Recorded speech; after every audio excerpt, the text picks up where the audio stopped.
Comics era के एक बेहतरीन कॉमिक्स। इन कॉमिक्स से ही पहचान बनी इंडियन कॉमिक्स इंडस्ट्रीज़ की, और ख़ास करके हम लोगों ने तो इसे बचपन में पढ़ा हुआ है। तो पेश है दोस्तों राम रहीम का देवता का प्याला कॉमिक्स। काफ़ी शानदार इसका आर्ट कवर था जब आया था उस समय।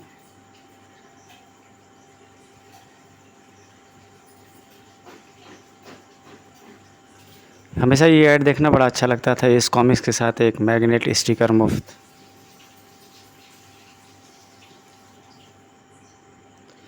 Double secret agent 001/2 Ram Rahim, विमल चटर्जी, कदम स्टूडियो, उस समय के बहुत बड़े नाम कॉमिक्स इंडस्ट्री के। एक रात जब राम रहीम टीकमगढ़ से वापस लौट रहे थे, उन्हें रास्ते में बारिश हो रही थी। बारिश के कारण कुछ भी दिखाई नहीं दे रहा। तभी सामने एक युवती की आकृति प्रकट होती है और वो उनसे मदद मांगती है।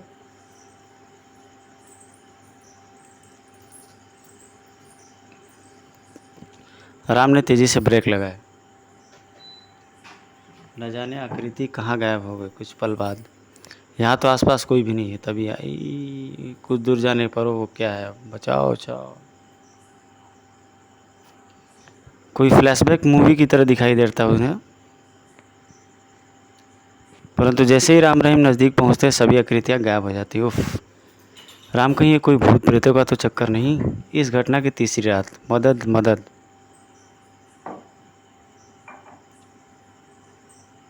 फिर से उसी युवती की आकृति और रहीम को उठाता है राम। फिर से वही सीन दोहराया जाता है, बचाओ बचाओ। कौन हो सकते हुए स्त्री पुरुष, और उस स्त्री की आकृति बार बार हमें ही मदद के लिए क्यों पुकारती है। राम रहीम इस मैटर में महामंत्री शिवाली से मिलते हैं, उन्हें सारी बात बताते हैं। तांत्रिक बाबा उन्हें बताते हैं कि हजारों वर्ष पूर्व तुम दोनों प्रिय मित्र डोम ग्रह के कर्णसार नगर के एक महान योद्धा थे। उस जीवन काल में तुम दोनों ने बहुत से बहादुरी के कार्य अंजाम दिए और अपने राजा के लिए बहुत सी लड़ाइयाँ जीती। तुम्हारे कारनामों से प्रसन्न होकर कर्णसार नगर के राजा तम्रसेन ने अपनी बेटी राजकुमारी स्वर्णप्रिया का विवाह राम से तय कर दिया। आज से तुम ही हमारे भावी दामाद हो महाबली। हमें मत मारो, हम हार स्वीकार करते हुए आत्मसमर्पण करते हैं। लेकिन यह सब कुछ कर्णसार नगर के सेनापति गजराज को अच्छा नहीं लग रहा था। एक रात, यदि राजकुमारी हमारी नहीं हो सकेगी तो किसी की भी नहीं हो सकेगी। तुम लोग मेरी योजना ध्यान से सुनो। और एक दिन जब स्वर्णप्रिया भ्रमण करने निकली तो ओह छोड़ो, मुझे ले चलो इसे। ओह, वे राजकुमारी का अपहरण करके ले जा रहे हैं।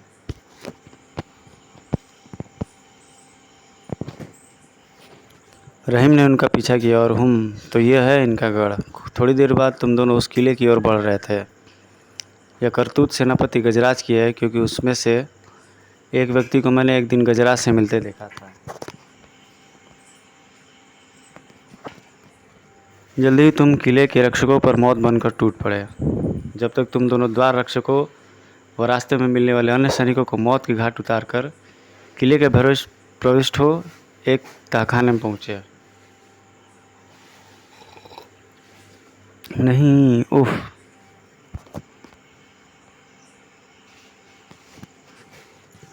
देख लिया राजकुमारों, राजकुमारी का असर। अब तुम दोनों की मौत इससे भी भयानक होगी।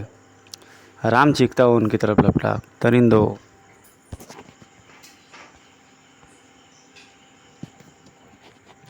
देवता की सौगंध, तुम सबको जानवरों की मौत मारूंगा। टूट पड़ो और ख़त्म कर दो उन्हें। घमासान युद्ध छिड़ गया वहाँ। खटाक, ओह नहीं। अपने साथियों को मरते देख गजराज राम से भिड़ गया। राम को घायल होते देख खचाक धड़ाक रहीम मुकाबले पर आ गया। उस युद्ध का परिणाम भयानक निकला। गजराज की खड़ग रहीम के पेट में जा घुसी। राम,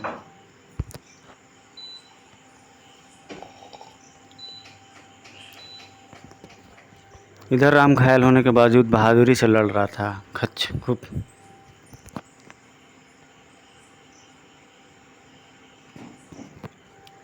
सभी सैनिकों को समाप्त करके वह गजराज की तरफ लगता।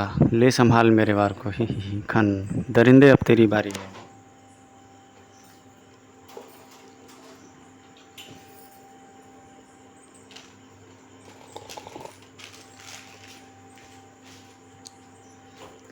उस शैतान का अंत कर देता है राम अपने तलवार के एक ही वार से।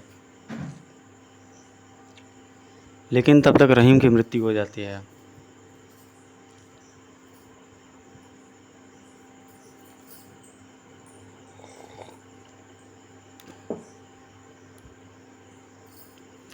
मैं क्षमा चाहता हूँ महाराज, मैं राजकुमारी की रक्षा नहीं कर सका।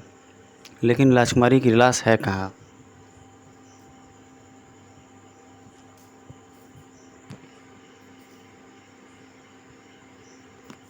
लेकिन जवाब दे पाने से पहले ही तुम लहरा के गिर पड़ा। तुरंत राजवैद्य ने तुम्हारी नौबत टटोल ली। महाराज, यह भी दम तोड़ चुका है। ओह नहीं,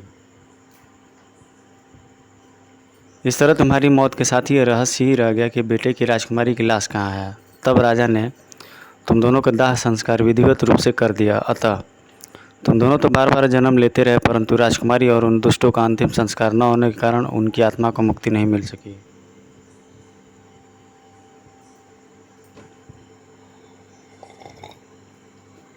गजराज और उसके साथियों की दुष्ट आत्माएं अभी भी उसे सता रही हैं, और राजकुमारी स्वर्णप्रिया की आत्मा तुम्हारी खोज में भटकती हुई तुमसे आ मिली। अगर तुम राजकुमारी के शरीर का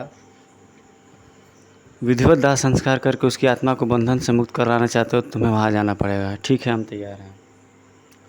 तब वे राम रहीम को आवश्यक बातें समझाने लगे, और अगले दिन सूर्योदय से पहले वो डोम रह जाने की तैयारी में थे। ओम नमो नमः। राम रहीम ने एक साथ डुबकी लगाई, और जब उन्होंने पानी से सिर बाहर निकाला तो डोम ग्रह में सूर्योदय हो चुका था। या अल्लाह, ये हम कहाँ आ गए? डोम ग्रह में महामंत्रिक शिवाली के मुताबिक कर्णासार नगर का राजमहल इस तालाब से उत्तर की ओर है।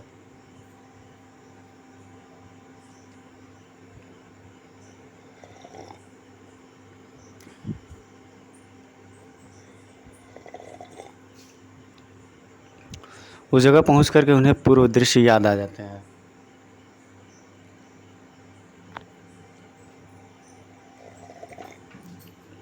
मेरे पीछे पीछे चले आओ, मुझे रास्ता भी ध्यान आ गया है।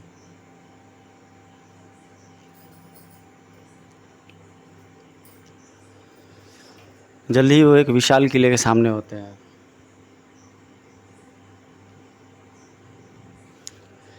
ठहरो, हम अजनबियों को भीतर प्रवेश करने की इजाज़त नहीं है, वापस लौट जाओ। तभी ठहरो सैनिकों, इन्हें कुछ मत कहो, ये हमारे मेहमान हैं।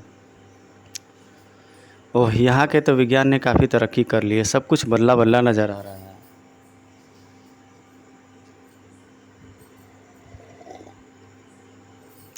सेनापति की जय हो। शीघ्र ही। मेरा नाम प्रशांत देव है, आप लोग मेरे साथ आइए। महाराज ध्रुवसेन आप लोगों की ही प्रतीक्षा कर रहे हैं। क्या उन्हें कैसे मालूम हुआ हमारे बारे में?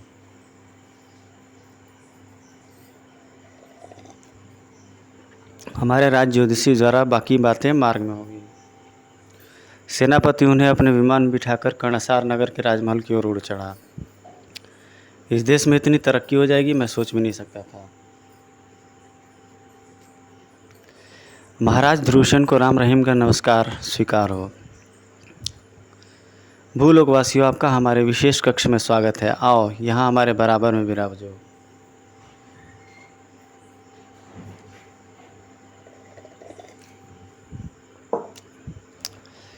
महाराज, हम जानने को उत्सुक हैं कि आपको हमारे आगमन के बारे में कैसे मालूम हुआ। राज ज्योतिषी शिवाजीचार्य द्वारा उन्होंने हमें बताया था कि हमारी अमर जल प्राप्त करने की इच्छा तुम्हारे यहाँ आने पर ही पूर्ण हो सकती है, और जिस स्थान पर अमर जल मौजूद है वही महाराज के पूर्वजों का एक प्याला भी रखा है। उस प्याले से अमर जल पीने पर अमरत्व प्राप्त हो सकेगा, और साथ ही साथ उस अमर जल पीने वाले को दिव्य शक्ति भी प्राप्त हो जाएगी।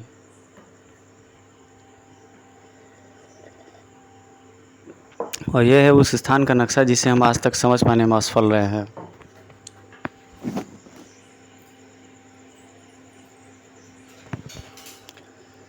लेकिन महाराज, हम यहाँ स्वर्णप्रिया की आत्मा की मुक्ति के लिए आए हैं, और हम चाहते हैं कि पहले उसी कार्य को पूरा किया जाए। ठीक है, हमें कोई ऐतराज़ नहीं है। अगले दिन एक सैनिक दस्ता राम रहीम के नेतृत्व में राजकुमारी के शव की खोज में रवाना हुआ। दक्षिण की पहाड़ियों की ओर चलो। थोड़ी देर बाद, यही है पहाड़ियाँ, सबको नीचे उतरने का आदेश दो। आदेश पाकर फौरन ही सारे विमान एक पहाड़ी समतल जगह पर उतर गए। इन पहाड़ियों के बीच एक किला होगा, सैनिकों से कहो वे उसे तलाश करें। श्रीमान, हम इस क्षेत्र को एक बार नहीं कई बार छान चुके हैं, विश्वास कीजिए यहाँ कोई किला नहीं है। नहीं, ऐसा नहीं हो सकता, आप एक बार फिर कोशिश कीजिए। ठीक है।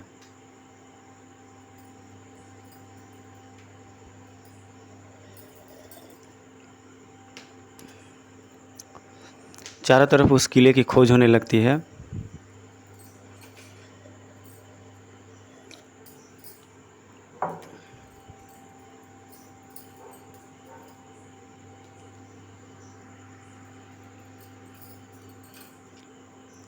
अचानक राम की दृष्टि एक पत्थर के सिर पर पड़ती है। जहाँ तक मुझे ध्यान पड़ता है, वो पत्थर का सिर भी यहाँ मौजूद था, लेकिन किले के किस ओर?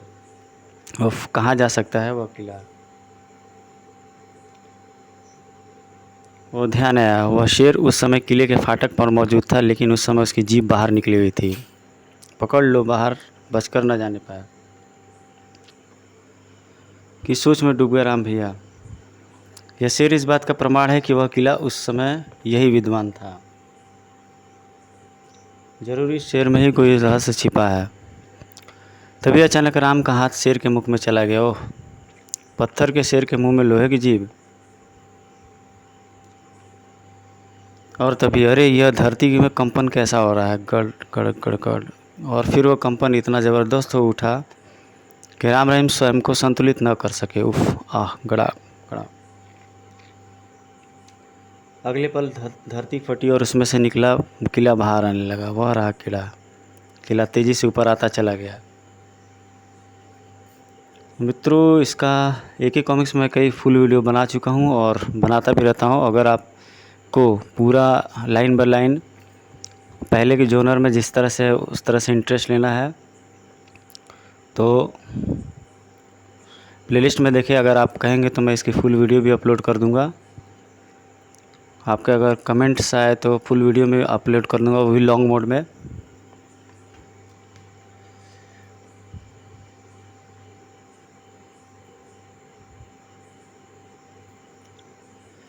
किले के अंदर प्रविष्ट कर जाते हैं। वहाँ पुराने कंकाल वगैरह रखे रहते हैं दोनों। तभी वैसे भी राम रहीम की कॉमिक्स एवर बेस्ट होती है। उसमें स्टोरी, तिलिस्म, जादू, टोना तंत्र मंत्र इत्यादि का बेहतरीन मिक्सर होता है।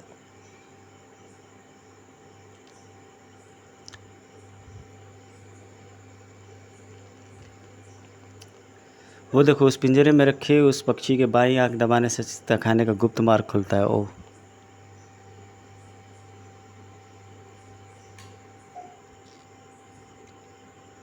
राम रहीम वो लीवर दबा देते हैं और वो स्वर्ण प्रिया गिलास को तलाश करते हैं। उसमें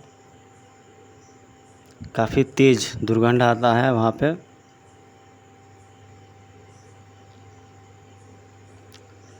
और जब कुछ देर बाद वो एक लंबे चौड़े ज़मींदोज़ तहखाने में पहुँचते हैं तो उन्हें एक कंकाल दिखता है।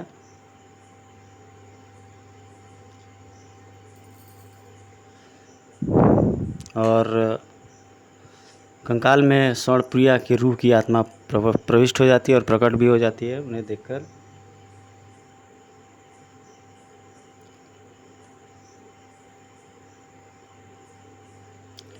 तभी वहाँ भयानक ठहाके गूंजने लगते हैं। क्या हुआ स्वर्ण प्रिया, तुम भयभीत क्यों हो उठी?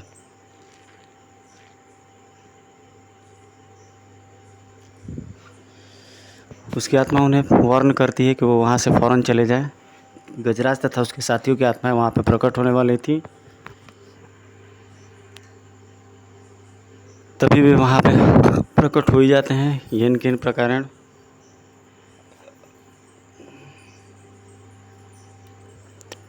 राम वहाँ पड़ी हुई एक तलवार उठाकर के उनका मुकाबला करने के लिए सोचने लगता है।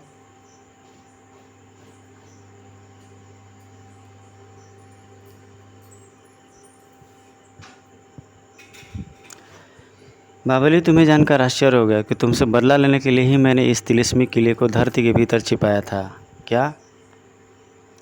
हाँ, क्योंकि मैं नहीं चाहता था कि कोई भी हमारी लाशों तक पहुंच सके और हमारे शरीरों को ख़त्म करके मेरे प्रतिशोध का अंत कर दे। जिस समय तुम मुझे मरा समझकर रहीम को लेकर यहाँ से चले गए थे, तब मेरा एक घायल साथी मुझ तक आ गया।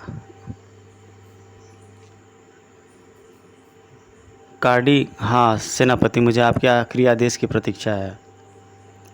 महाबली, राम की मौत है। जाओ, राम और उसके साथियों को समाप्त कर दो।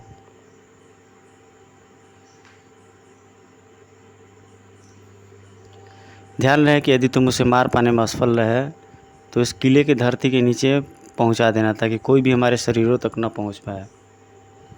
मैं बिना महाबली से बदला लिए इस शरीर को नष्ट नहीं होने देना चाहता। जाओ, जो आज्ञा। लेकिन मेरा वह सैनिक तुम्हें मार पाने में सफल नहीं पाया। ओह, वह तो बचकर निकलने में सफल हो गया। लेकिन सेनापति की आज्ञा अनुसार मैं इस किले को धरती के भीतर पहुंचा देता हूँ। और उसने मरते मरते भी मेरी इच्छा पूरी कर दी। विदा सेनापति जी। कर कर कर कर कर। और आज वो क्षण आ गया है कि जब मैं तुमसे अपना इंतकाम ले सकूंगा।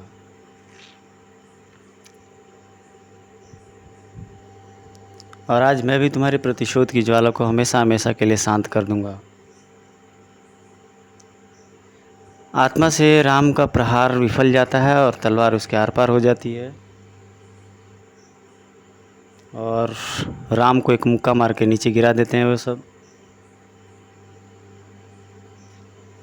फिर से राम उनसे रिटेलिएट करने की कोशिश करता है, लेकिन आत्माएं ट्रांसपेरेंट होती हैं, इसलिए वो आर पार निकल जाता है।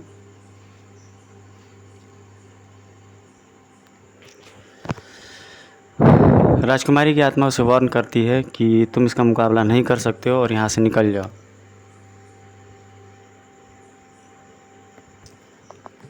राजकुमारी, आज ये यहाँ से बचकर नहीं भाग पाएगा। देखना मैं इसकी कैसी दुर्गति बनाता हूँ।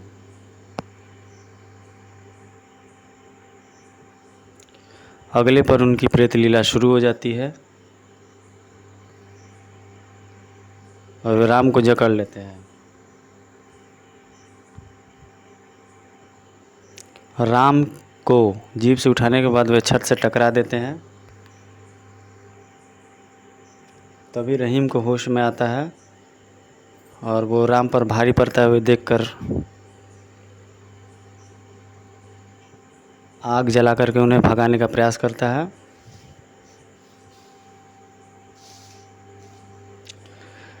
दांव काम करता है, वे चीखने चिल्लाने लगते हैं और राम उनके शिकंजे से छूट जाता है।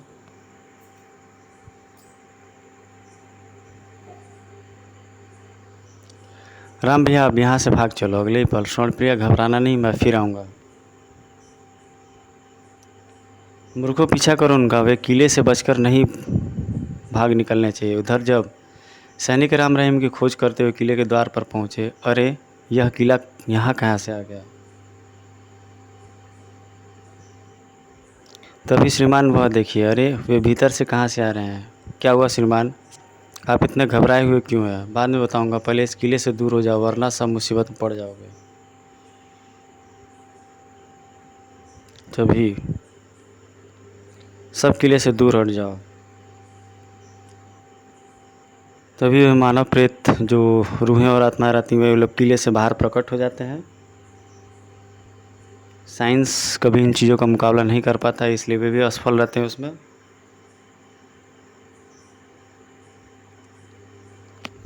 और वहाँ पर चट्टानों की बरसात होने लगती है। वे लोग चट्टानों पर से फेंकने लगते हैं। बौखलाकर बचे खुचे सभी सैनिक राम रहीम समेत विमानों में सवार होकर भाग निकलते हैं।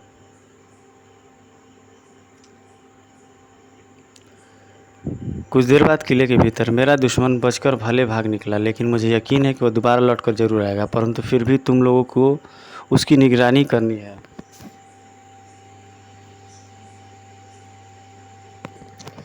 जाओ, राजमहल जाकर उनकी एक एक हरकत पर नज़र रखो। जो आज्ञा सेनापति।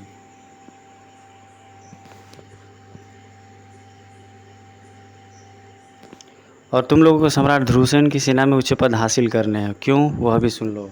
फिर गजराज उन्हें अपनी योजना समझाने लगा। राम भैया, अब तुम राजकुमारी की आत्मा की मुक्ति के लिए क्या करोगे? मैं अमर जल प्राप्त कर राजकुमारी को हमेशा हमेशा के लिए अमर कर दूंगा, फिर उसे कोई नहीं सता पाएगा। ओह,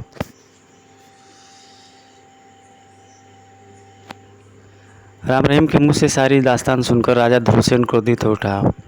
मैं भी एक बड़ी फौज भेजकर उन प्रेतों के का किले समेत नामो निशान मिटवा देता हूँ। नहीं महाराज, ऐसा करने से हमारा उद्देश्य पूर्ण नहीं होगा। स्वर्ण प्रिया की आत्मा हमेशा के लिए भटकती रहेगी। अब मैं पहले अमरजल प्राप्त करूँगा, आप मुझे वो नक्शा दीजिए। ध्रुवसेन से नक्शा लेकर राम रात भर उसका अध्ययन करता रहा। जब उसी रात विभिन्न स्थानों पर गजराज के विश्वसनीय साथी गजराज के आदेश का पालन कर रहे थे। एक ही रात में गजराज के 3 साथी महाराज के सैनिकों के भीतर में प्रवेश कर गए। क्या हुआ स्वामी? अगले दिन सुबह राम रहीम ध्रुवसेन से विदा लेकर 3 दर्जन बहादुर सैनिकों के साथ अमरजल की खोज में निकल पड़े। देवता तुम्हारी मदद करें। कई दिनों तक सफ़र निर्विघ्न चलता रहा। फिर एक दिन हमें यहाँ से घूमकर बाईं दिशा में बढ़ना है। आगे जंगल आएगा, उसे पार करने पर ज्वालामुखी पर्वत आएगा, वही हमारी मंजिल होगी।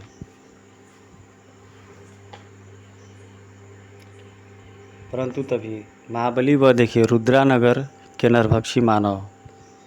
तुरंत ही राम की आंखों के सामने पूर्व जन्म का एक दृश्य उभर आया। मुझे याद आ गया, नरभक्षी होते हुए विज्ञान में सर्वसंपन्न इन मानव से मैं कई बार टकरा चुका हूँ। शू शू शू कड़ कड़ कड़ कड़ कड़। भागो, हम तलवारों से इनका मुकाबला नहीं कर पाएंगे। भागो, हम तलवारों से इनका मुकाबला नहीं कर पाएंगे।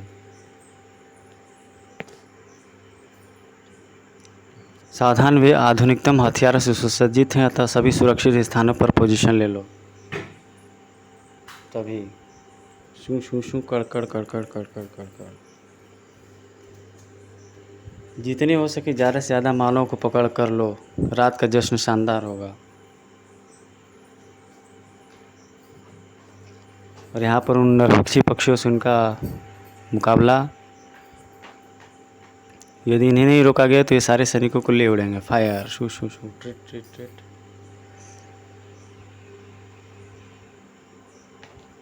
अंत में वो 2-3 पक्षियों को मारने में सफल हो जाते हैं। भागो, और 1-2 बचे खुचे सैनिकों के साथ भाग निकलते हैं। भाग गए कमबख्त। हाँ, लेकिन वे हमारे कई सैनिकों को उठा कर ले गए और कुछ घायल हो गए या मारे गए। बोकारो, हमारे यहाँ रुकना खतरे से खाली नहीं आता। घायलों को घोड़ों पर लाद लो, उनका उपचार हम जंगल में जाकर करेंगे। जी बेहतर है। शीघ्र ही कुछ देर बाद जंगल में एक सुरक्षित स्थान देखकर छोलदारियाँ गाड़ दी गई और घायलों का उपचार होने लगा। इस समय मेरा उनके सामने जाना ठीक नहीं होगा। वह रात वही काटने के पश्चात वे फिर आगे बढ़ चले। सावधान रहना, यह जंगल खतरनाक जंगली जानवरों से भरा पड़ा है।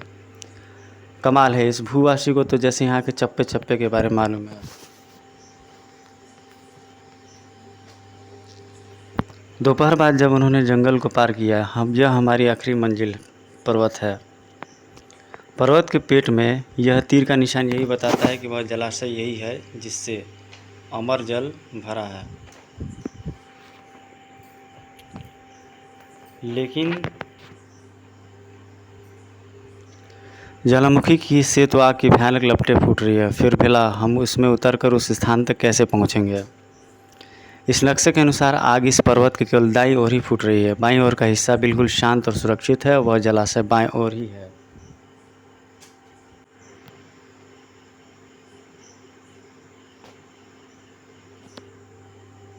पर्वत के पेट में यह तीर का निशान यही बताता है कि वह जलाशय यही है जिसमें अमर जल भरा है। लेकिन ज्वालामुखी से आग की भयानक लपटें फूट रही हैं। फिर भला हमें इसमें उतरकर उस स्थान तक कैसे पहुंचेंगे? इस नक्शे के अनुसार आग इस पर्वत की केवल दाईं ओर ही फूट रही है। बाईं ओर का हिस्सा बिल्कुल शांत और सुरक्षित है। वह जलाशय बाईं ओर ही है। और इस पर्वत की जड़ में पूर्व की ओर एक गुप्त मार्ग है, हमें उस मार्ग से ही उसमें प्रवेश करना है। बोकारो, सैनिकों से कहो अपना खेमा यहीं गाड़ दें और सुबह होने का इंतज़ार करें। भोर की पहली किरण ही हमें उस गुप्त मार्ग का दर्शन कराएगी। जी। शीघ्र ही छोलदरिया गाड़ दी गई। तभी महाबली वह देखिए, टप टप टप। कौन हो सकता है? अपने हथियार संभाल लो, जल्दी करो, फायर मत करना। अरे यह तो कोई स्त्री है। कौन हो तुम? गुप्तचर कंचन, आप लोगों को पीछे मुझे महाराज ध्रुवसेन ने भेजा है। आपको बाकी बातें मैं एकांत में बताऊंगी।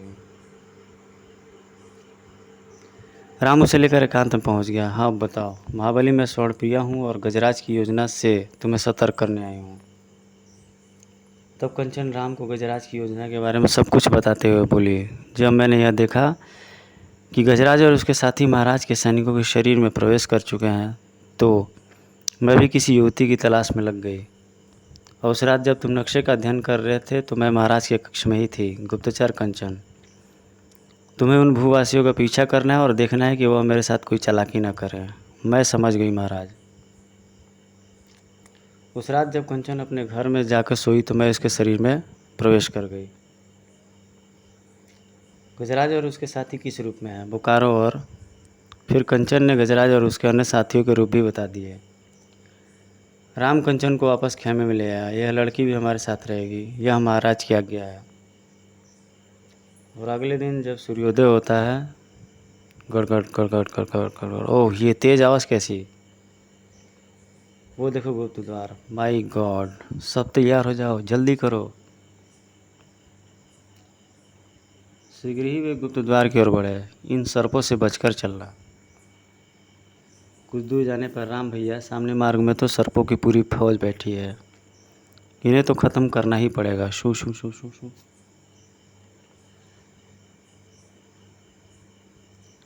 इस तरह कई अवरोधों को पार करते हुए शू शू शू शू, जिसमें चमगादड़ वगैरह काफ़ी आते हैं, आग और अग्नि ध्वनि और गोली वगैरह से उन्हें नष्ट करता हुआ राम अदृश्य दलदल में पहुंचते हैं। यही मनुष्य कॉमिक्स की स्पेशलिटी है। सावधान, यहाँ अदृश्य दलदल है। अंत में जा पहुँचे मंजिल तक। हाय भागो! उफ! आहा! वह रहा जलाशय। आहा! वह रहा देवता का प्याला।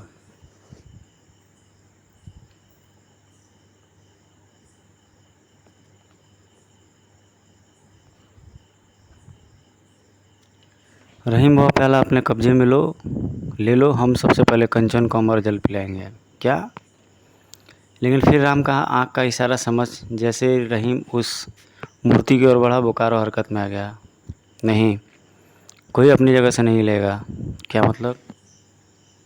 सबसे पहले मैं और मेरे साथी उस प्याले से यह जल पीकर अजर अमर होंगे। क्या बकते हो?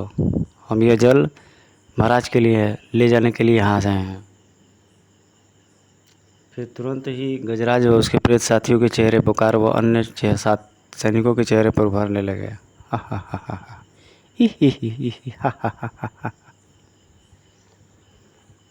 ओह गजराज आ रहे हैं। बोकारो के भीतर गजराज का ही प्रेत है और उन सैनिकों के भीतर उसके साथियों का।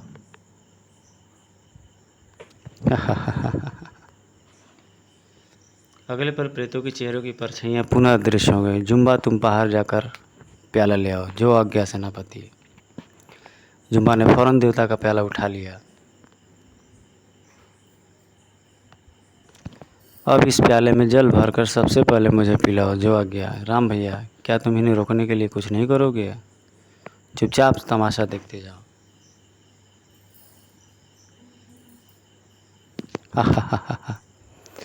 अब मेरी आत्मा इस नश्वर संसार में मर हो जाएगी और मैं दिव्य शक्ति पाकर मनचाहा शरीर धारण कर सकूंगा।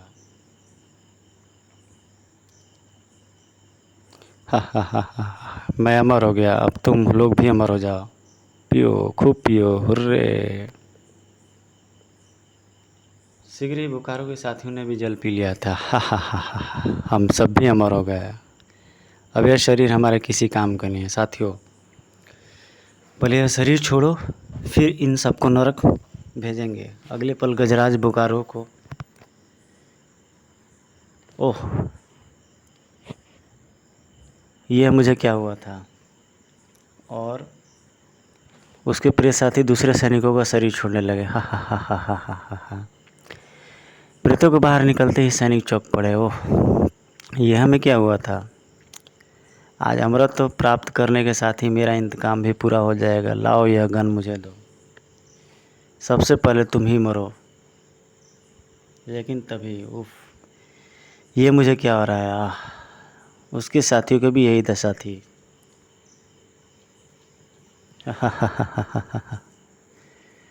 तुम तो मेरा अंत नहीं कर पाओगे गजराज। हाँ, अब तुम्हारे और तुम्हारे वफादार साथियों का अंत जरूर हो जाएगा, क्योंकि जिस प्याले से तुम लोगों ने जल पिया है वह देवता का नहीं बल्कि मौत का प्याला है। क्या? हाँ, देवता ने अपने अमर प्याले के साथ साथ मौत का प्याला भी राजा ध्रुवसेन के पूर्वजों को दिया था, ताकि तुम जैसे मूर्ख और शैतान लोग अमर होने के पहले ही काल के ग्रास बन जाए। अब तुम लोगों का अंत निकट है।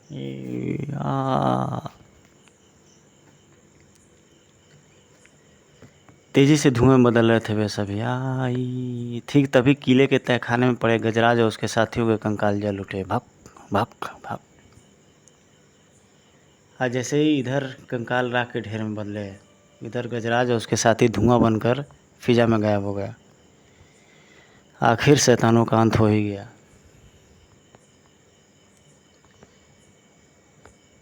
लेकिन राम भैया, तुम्हें यह बातें सब कैसे मालूम चली हुई? यह सब लकीरों की भाषा में ही लिखा गया था, जो अचानक ही मेरी समझ में आ गया। शायद उसमें मांत्रिक शिवाली की कोई महिमा रही हो, क्योंकि नक्शे का अध्ययन करते समय मैंने उनकी छाया अपने मस्तिष्क में महसूस की थी। ओह, फिर देवता का असली प्याला कहाँ है? मूर्ति के मुंह में। जाओ उसे निकाल लाओ। ये रहा वो प्याला, जाओ इसमें अमर जल भरकर कंचन को पिलाओ। लेकिन उसे क्यों? क्योंकि उसमें स्वर्ण प्रिया की रूह है क्या? अब देर मत करो रहीम, अमर जल पीकर उसे अपना असली व अमर शरीर मिल जाएगा। ओह, लो पियो। और जैसे ही कंचन के रूप में स्वर्ण प्रिया ने अमर जल पिया, किले के खाने में लटका स्वर्ण प्रिया का कंकाल बंधन मुक्त होकर हवा में उड़ चला और पलक झपकते ही उस गुफा में पहुंचा। स्वर्ण प्रिया, अब तुम कंचन के शरीर को छोड़कर अपने शरीर में जा सकती हो। स्वर्ण प्रिया की आत्मा निकलते ही कंचन चौंकी। ओह, ये मुझे क्या हुआ था। अगले ही पल, आहा, अब मैं अमर हूँ और दिव्य शक्ति प्राप्त होने के कारण भूत भविष्य और वर्तमान सब कुछ देख सकती हूँ। उधर ज्वालामुखी के ही घर में एक विशाल गुफा में घर घर घर मानव गंध। ओह, वर्षों से मैं जिस अमल जलाशय की रक्षा कर रहा था, आज वहाँ मानव पहुँच गया है। भूल मुझसे ही हुई है। मैं न जाने कब लापरवाह होकर सो गया था। खैर, सर्वप्रथम मैं उस जलाशय को वहाँ से हटाऊँ, उसके बाद उन मानवों को यहाँ तक आने का मजा चखाऊँगा। उसने फ़ौरन वहाँ लगा एक रुख खींचा और इधर जलाशय नीचे की ओर धंसने लगा। कड़कड़ कड़कड़ कड़कड़ कड़कड़।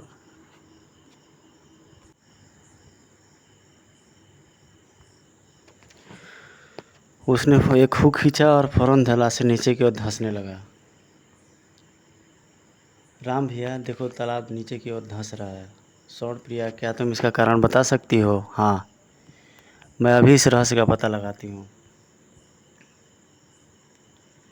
स्वर्ण प्रिया फौरन अपनी दृष्टि से जलाशय के नीचे जाते देखने लगी। को नीचे जाते देखने लगी। कड़कड़ कड़कड़ कड़कड़। अब निपटता हूँ उन दुस्साहसी मानवों से। महाबली, मैं देख रहा हूँ कि एक विचित्र राक्षस इधर ही चला आ रहा है। कर कर कर। वो आ गया धड़ाम। सावधान। ओह, दुष्ट मानव, तुमने पवित्र जल तक पहुँचने का दुस्साहस किया। अब उसका परिणाम भुगतने के लिए तैयार हो जाओ। धड़ाम। फायर। ही। ओह, इसका तो कद लंबा ही होता जा रहा है। कड़कड़ कड़कड़ कड़कड़ कड़कड़।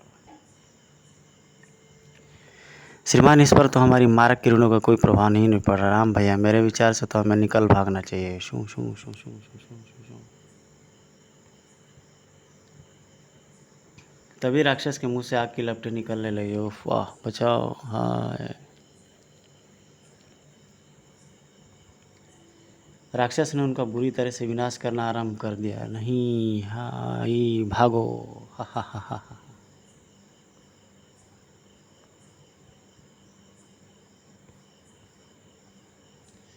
भाग कर कहाँ जाओगे मूर्खों में? भागने के एकमात्र मार्ग को अभी बंद किए जाता हूँ। बड़ाम बड़ाम। उसके हाथ से निकली किरणों से गुफा के द्वार पर भयानक विस्फोट हुआ और पहाड़ी टूट टूट कर नीचे गिरने लगे। उसने द्वार को बंद कर दिया। अब हम बाहर कैसे निकलेंगे? हे देवता, राक्षस भी आ पहुंचा कर।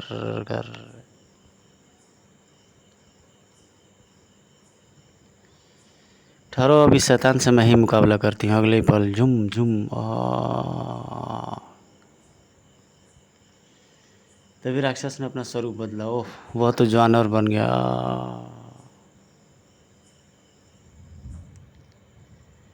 स्वर्णप्रिया भी तत्काल अग्नि पक्षी का रूप धारण करके जानवर रूपी राक्षस पर निपटी।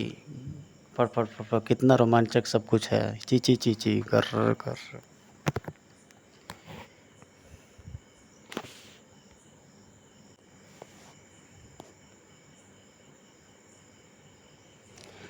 सीधी स्वर्णप्रिया राक्षस पर हावी होने लगी। नहीं, तुझे मरना ही होगा। छोड़ मुझे। अपने को खतरे में देख राक्षस ने फिर रूप बदला और अच्छे रस्सियों वाला पेड़ बन गया है। अब भी मैं तुझे नहीं छोड़ूंगा, और मैं तुझे नहीं छोड़ूंगा। लेकिन तभी भक भक आई। वाह, आहा। तुरंत ही राक्षस अपने असली रूप में आ गया। राक्षस को पूरी तरह आग की लपटों में घिरा देख स्वर्णप्रिया भी अपने रूप में आ गई।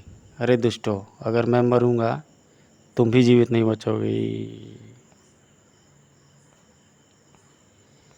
फिर राक्षस गुफा की दीवार को घूंसे से मारकर तोड़ने लगा। जल्द ही। अरे, वह मूर्ति कैसी!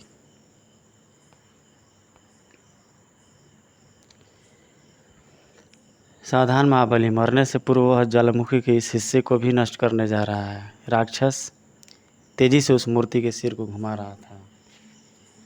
जैसे ही राक्षस ने उस मूर्ति के सिर को पूरी तरह घुमाया, ज्वालामुखी के गर्भ में ही कहीं एक भयानक विस्फोट हुआ। धड़ाम।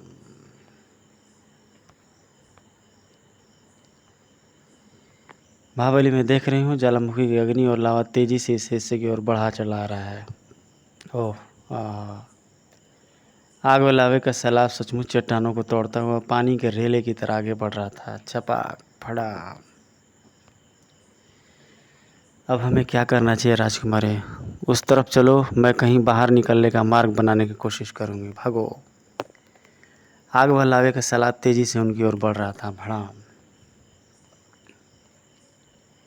कुछ देर तक दौड़ते रहने के बाद, अरे, यहाँ तो आगे बढ़ने का भी मार्ग नहीं है और अब पीछे भी नहीं लौटा जा सकता। तभी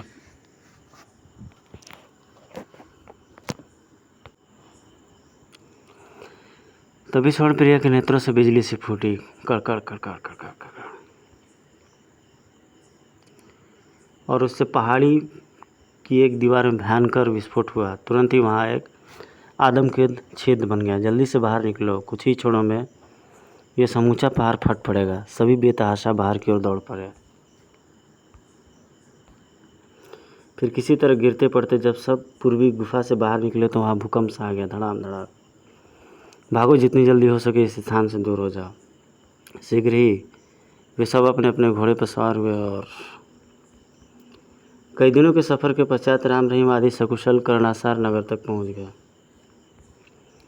और जब राम ने राजा ध्रुसेन को सारी बात बताई तो उनका चेहरा उदास हो उठा। महाबली, जहाँ मुझे अमर जल न मिलने का अफसोस है, वहीं इस बात की भी खुशी है कि हमारी पूर्वज राजकुमारी को अमृत प्राप्त हो गया। फिर 2 दिन बाद, अच्छा महाराज, हमें आज्ञा दीजिए। तभी, तुम हमेशा मुझे याद रहोगे महाबली। ओह, कर्णप्रिया, स्वर्णप्रिया। महाबली, मैं तुम्हारा एहसान कभी नहीं भुला पाऊँगी। तुम जब भी मुझे याद करोगे मुझे अपने पास ही पाओगे, और मैं तुमसे वायदा करती हूँ कि मैं अपना सारा जीवन शैतानों का नाश करने में ही लगाऊंगी। धन्यवाद राजकुमारी। तो कॉमिक्स यहीं पे ख़त्म होती है दोस्तों। सबसे विदा लेकर राम रहीम तालाब में उतर गए, और जैसे ही तालाब में डुबकी लगाते हैं राम रहीम विदा, वैसे ही वो लोग अपने लोक में पहुंच जाते हैं। फिर राम शिवाली को कड़ासार नगर में गुजरा सारा बात बताता है, तो वे आत्मविभोर उठते हैं। ओह, अति सुंदर। ईश्वर ने शैतानों का नाश करने के लिए पवित्र आत्मा को तुम्हारे साथ कर दिया है। गजब की पिक्चराइजेशन। तो मनोज कॉमिक्स इसीलिए फेमस है। उम्मीद करते हैं कि इसको स्टोरी आपको बेहद अच्छी और ज़बरदस्त लगी होगी।